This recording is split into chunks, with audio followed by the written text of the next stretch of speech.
You can feel it. The world has changed. Unexplained phenomena and natural disasters are happening at an ever-increasing rate. You know the explanations they're selling you are false. You know there is more going on than what you're being told. You know a major shift in the global power structure is coming. You see the world facing more and more challenges, major global powers in conflict, the upheaval of the social order, and the emergence of life-changing technology. Meanwhile, an increase in the number of UFO sightings raises questions about the very meaning of the human race's place in the universe. The key to understanding this escalation in world-shattering events is found in the Bible, in the Book of Revelation. The Book of Revelation, said to be written by John the Apostle in 95 AD, has puzzled and terrified Christians for centuries. It's a prophetic vision full of cryptic imagery and bizarre symbols.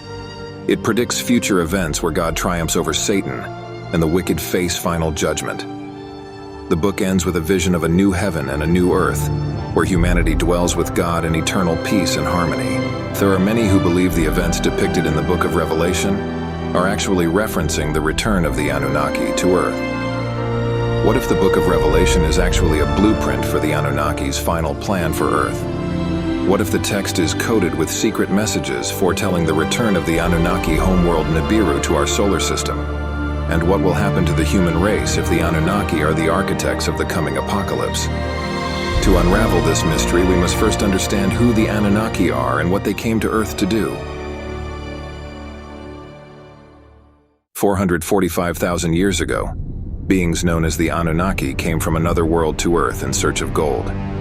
When they discovered a primitive race of upright walking apes, they genetically engineered them into a race of obedient laborers. That race of laborers was us. The Anunnaki's greed, lust, and arrogance drove them to procreate with human women, creating a race of violent giants, referred to in the Bible as the Nephilim. To battle the Nephilim, the Anunnaki taught the human race the art of metallurgy and magic. The passing of forbidden knowledge to humans divided the Anunnaki overlords and led to a civil war. This conflict sparked a nuclear war and a catastrophic deluge that almost wiped out all life on Earth. The destruction of these pre-Diluvian civilizations meant most of the records of the Anunnaki and the creation of humankind were lost. What little we know has been pieced together from fragments of ancient texts, the Bible, and archaeological discoveries across the last few centuries. It's time for the truth to be revealed. This is the story of the Anunnaki.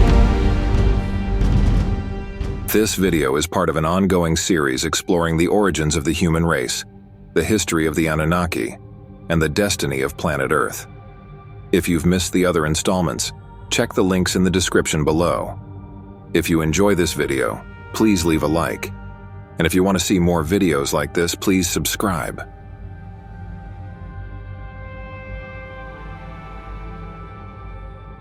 After the Great Flood cleansed the earth of the Nephilim and the evil caused by the Anunnaki defiling the newly created human race, there was a time of peace.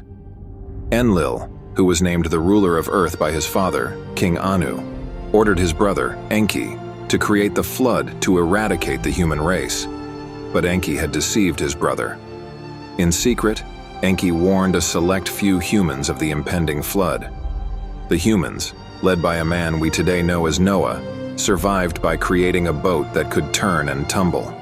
Similar to the submarines we have today, this vessel was filled with Anunnaki technology such as cloning devices and instruments used to accelerate the evolutionary processes of living creatures. Once Enki removed the floodwaters, he taught the surviving humans advanced agricultural techniques, including the cultivation of specific grains like wheat and barley. Enki passed down laws to the humans and commanded them to be fruitful and multiply.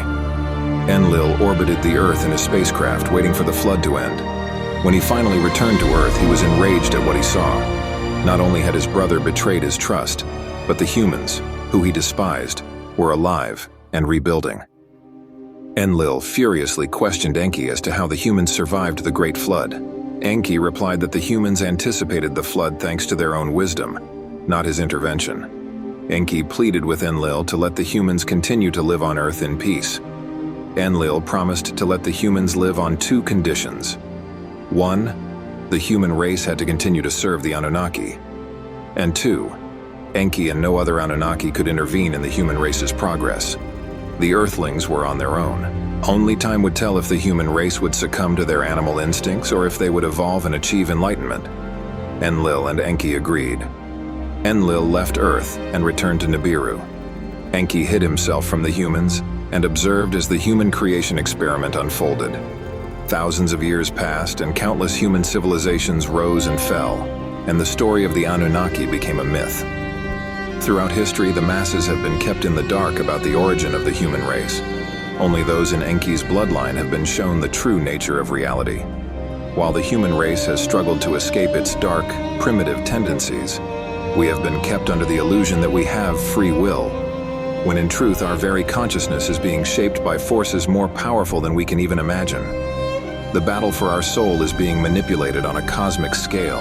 Consider for a moment the effect of the moon's gravitational pull on the Earth.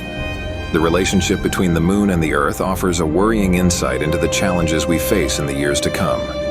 The most well-known effect of the moon is the creation of ocean tides. The moon's pull creates high and low tides as Earth spins, affecting all the creatures in the ocean. The moon's gravitational pull also stabilizes the Earth's axial tilt, which is responsible for the seasons. Without the moon, the Earth's tilt would change more dramatically, causing extreme shifts in climate with catastrophic results. Not to mention the human psyche's sensitivity to the moon, evidenced by increases in accidents and violent crimes during a full moon. The effect that celestial bodies have on the Earth's ecosystem could be greater than we had previously imagined. As the world seems to be descending into chaos and disease around us, many are wondering what is to blame for this sudden shift. Scholars of the ancient Sumerian texts recognize this phenomenon. These ancient texts tell us that great climatic events like the deluge mentioned earlier are linked to the passage of a 12th planet into our solar system. The 12th planet, referred to in these ancient texts, is believed to be Nibiru, the home planet of Enki and Enlil. Ancient Sumerian texts hypothesize that Nibiru passing close to Earth would have a devastating impact on the climate. The Anunnaki were aware of the instability of Earth and could predict the passing of Nibiru with great accuracy. This meant they could forecast cataclysmic world-ending events thousands of years in advance. These great cosmic cycles were documented in the ancient Sumerian texts, even though modern science tells us the Sumerians were a technologically primitive civilization. Did the Sumerians have advanced technology that we today can't even understand? Or was this cosmic knowledge passed down to them by a race of more advanced beings? Studying the texts and myths of ancient civilizations from all around the world shows the same level of understanding. Again and again, the same symbols and knowledge are recorded and passed down through generations. These secret teachings are communicated in the language of symbolism. The actual historical events are shrouded in myth and esoteric symbols, previously only revealed to the chosen few, and the understanding of this symbolic language is the key to decoding the cryptic imagery of the Book of Revelation. Many symbols and numbers appear in Revelation. 7 churches, 7 stars, 7 seals, the number of the beast, 666, and the 4 horsemen of the apocalypse, to name a few. What these figures symbolize to the initiated is when and how the world will end. It is the prophecy of how some of the human race will destroy itself, and how some will evolve and ascend to a new world. Keeping in mind the pact made by Enki and Enlil, the story told in the Book of Revelation takes on a new meaning. Enlil, wary of the primitive origins of the human race, foresaw a future where the Earthlings destroyed themselves through conquest, war, and famine. He believed that humanity would use technology to create a weapon so powerful it would wipe out all life on Earth. This weapon of terror is represented symbolically in the Book of Revelation by the dragon. Enki, on the other hand, had faith in his human creations. Enki saw a future for humanity beyond the confines of planet Earth. Enki believed the human race would survive the battles between political and religious enemies. He believed the human race would survive climatic disasters and the darkening of the sun. Enki believed that humanity would defeat the dragon and the false prophet. Enki envisioned a human race so evolved that when Nibiru passed through the solar system again, they would be ready to join the Anunnaki. Enki saw humanity free from the chains of their primitive nature, ready to dwell in the New Jerusalem, free from death and pain in a radiant city in the heavens. In the end, who will be proven right? Will we fulfill Enlil's destructive prophecy? Or will we live up to Enki's vision of a new Earth? How do we know which way humanity is going? How do we know what's next? And what can we do to save humanity from self-destruction? We'll explore that and more next time. Please leave any theories or insights you have in the comments below and share what you'd like me to explore in future videos. Until then, keep your eyes and mind open. Thanks for watching. Because the powers that be want to suppress free thinkers at all costs. They will censor me for exposing the systems of manipulation at work. If you want to stay informed and learn the secret knowledge of all ages, please subscribe to my free weekly newsletter. That way we can keep in touch even if they try to deplatform me. Thanks again.